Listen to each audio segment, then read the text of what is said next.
Alright guys, in today's video we're going to be looking at how to adjust our leads distance or length by a percentage value.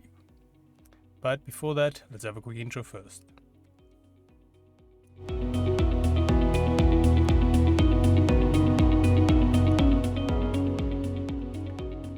So today's video can be found on softwaretraining.co.za.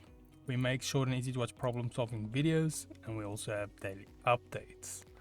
Otherwise, back in the program here. So now let's say we've got these two cubes we added, squares, and then we want to adjust the leads length. And we can do that an easy way just by adjusting the percentage of it. So I'm going to zoom in over here to this corner and then go into cam mode so we can see the current leads. I'm going to move this top one's lead, the external one here, to the bottom corner, and there we go, we've got both of these. So now what we can do, I'm just going to move this a bit to the left so we can see the current length.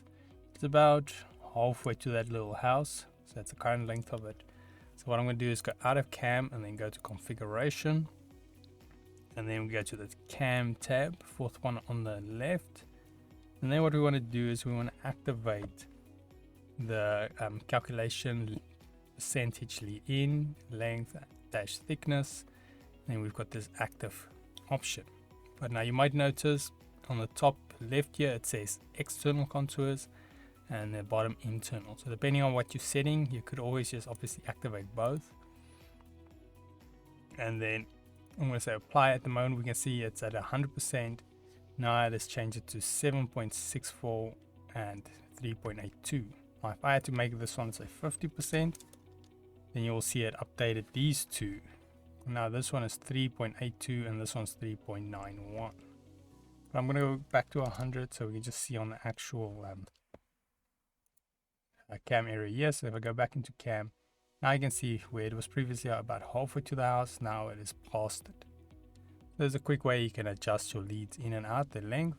Now keep in mind, like I said, you adjust the internal and external separately, so just be aware of that. But yeah, otherwise that is it on the adjusting the lead ins and outs with percentage. We head here to softwaretraining.co.za. You guys will notice we've got a variety of different softwares we do cover, and you can also isolate your search on the top right. If you do not, however, find the training videos you're looking for, just simply go here, request a training video, fill in the mini form, and then we'll do our best to try and make that for you. But otherwise, thanks guys for watching, and cheers.